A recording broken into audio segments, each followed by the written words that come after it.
Right message, right communication, country inside news. देख रहे हैं कंट्री इनसाइड न्यूज़। हमारे साथ देश के वरिष्ठ पत्रकार सुनील पांडे जी मौजूद हैं। आज हम बिहार के परिप्रेक्ष्य में चर्चा करेंगे। हम सर से समझेंगे कि सुपर पावर तेजस्वी राजनीति के माने जा रहे हैं। दूसरी बार उप मुख्यमंत्री पद का शपथ लिया है उन्होंने। किस रूप में सर आप देखते हैं, और बिहार की जो जनता की अपेक्षाएं हैं तेजस्वी यादव से, क्या उस पर अगर 2 साल में खरा नहीं उतरते हैं तो 2025 का जो चुनाव होगा उनके लिए क्या कठिन होगा, या जातीय समीकरण से उस चुनाव को भी सर पार पा जाएंगे?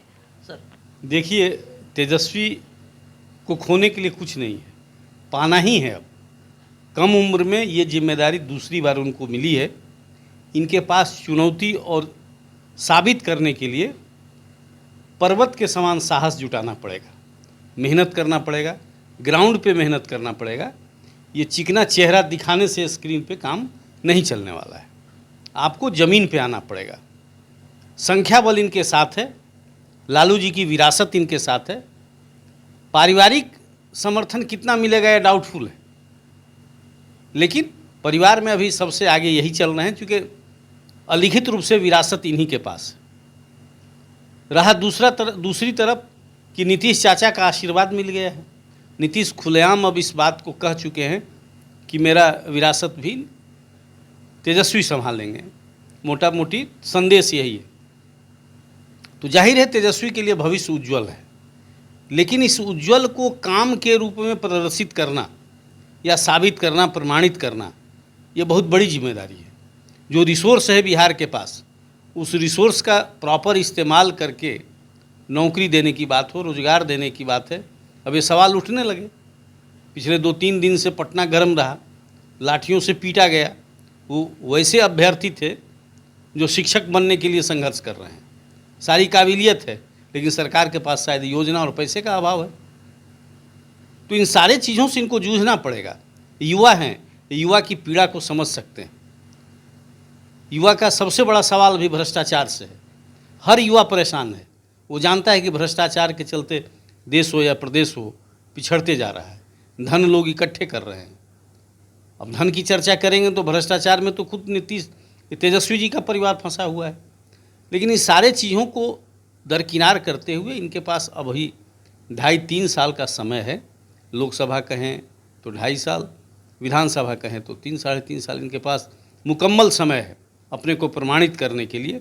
और खुला आकाश है जहाँ तक ये ऊंचाई पर ले जा सकते हैं। विजनरी हैं, बैलेंस भी हैं, अच्छे अच्छे सलाहकार रख चुके हैं।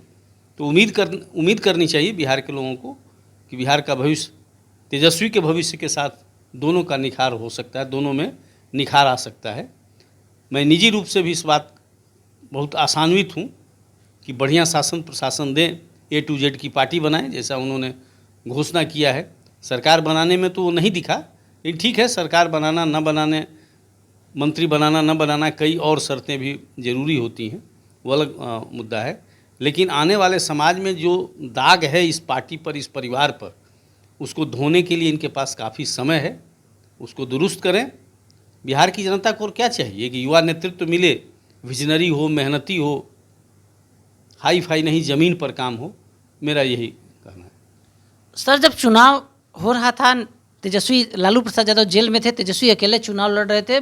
बड़ा कठिन संघर्ष भारतीय जनता पार्टी और नीतीश कुमार को उन्होंने दिया था। सत्ता से थोड़े अंतर से पिछड़ गए थे। तेजस्वी यादव ने घोषणा किया था कि 10 लाख नौकरी देंगे। और जब तेजस्वी यादव प्रचार करते थे सर, हमने ग्राउंड रिपोर्टिंग में देखा था कि कई बड़े बड़े शराब व्यवसायी तेजस्वी यादव के जो कार्यक्रम थे उसको स्पॉन्सर्स कर रहे थे। शराबबंदी और नौकरी दोनों पे क्या तेजस्वी खरा उतर पाएंगे सर? नौकरी के लिए तो कई बार सफाई दे चुके, और उनके बिहाफ में उस बॉल को नीतीश ने बढ़िया से खेला। 15 अगस्त के दिन जब वो प्रदेश को एड्रेस कर रहे थे कि हम दोनों मिल के इस बात की जिम्मेदारी लेंगे, वो उनका अनुभवहीनता था। तेजस्वी का ये कहना कि मैं तो डिप्टी सीएम बना हूँ, सीएम बनता तब 10 लाख, वो उनकी अनुभवहीनता थी। लेकिन नीतीश जी ने इस बात को ढंग से टेकअप किया। तो ये तो बड़ी चुनौती है। अभी हम लोग भी बात कर रहे थे कि राजस्व कहाँ है। किसी की नियुक्ति होगी तो उसको तो वेतन देना होगा, उसके लिए भारी रकम की ज़रूरत होती है। ये अलग मसला है। दूसरा जो बड़ा इंटरेस्टिंग है, आपकी तरह से कई युवा इस बात से परेशान हैं, या दबी जुबान हर लोग ये जानना चाहता है जो सूरा के सेवक हैं, सेवन करने वाले हैं। मेरा मानना है कि ये शराबबंदी तो हटनी चाहिए रिस्ट्रिक्शन के साथ। मैं सेवन नहीं करता हूँ, लेकिन ये बात है कि शराब के कारण वित्तीय लॉस हो रहा है। आप शराब को बंद करें, रेगुलेट करें, बंद ना करें, रेगुलेट करें। गरीबों तक या देसी शराब की बिक्री बंद हो, शराब महंगी हो जाए, खरीदने वाले खरीदेंगे, पिएंगे। लेकिन ये जो एक पैरेलल इकोनॉमी चल रही है बंदी के नाम पर, हर लोग जान रहा है कि शराब बंद नहीं है, बंदी सिर्फ कागज़ों में है। आपको आश्चर्य होगा, 30 लाख का बोट खरीद के दिया गया है। ये सब एक एक्साइज अधिकारी से मेरी बात हो रही थी और उसने खुली चुनौती दिया, वो एक्साइज अधिकारी था खुद, कि आप आर्मी उतार दीजिए 5 किलोमीटर की जगह पर और मैं बताता हूँ कि वहाँ शराब पकड़ी जाएगी। तो ये स्थिति है। खान पान पर नियंत्रण संस्कार से होता है, सरकार से संभव नहीं है। इस बात को नीतीश जी को भी जानना चाहिए। हठी न बने, जो राज्य के विकास के लिए ज़रूरी है कदम पीछे खींचे और शराब नीति को रिवाइज करने की ज़रूरत है।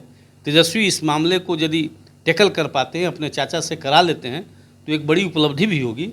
और इनके ऐसी आशा भी लोग इनसे कर रहा है, क्योंकि इनकी उम्र है, उस उम्र से ये आशा की जा सकती है कि शराब के लिए लेकिन थोड़ा सा सहानुभूतिपूर्वक विचार करे बिहार सरकार। आप सुन रहे थे सुनील पांडे जी को। साफ साफ बता दिया कि तेजस्वी यादव के पास 2.5 से 3 साल का बेहतर समय है। युवा भी उन पर भरोसा कर रहे हैं। बिहार को आगे ले जाने के लिए तेजस्वी को बहुत मेहनत करने की जरूरत है। हमारे सहयोगी सन्नी मिश्रा के साथ कौशलेंद्र पटना से।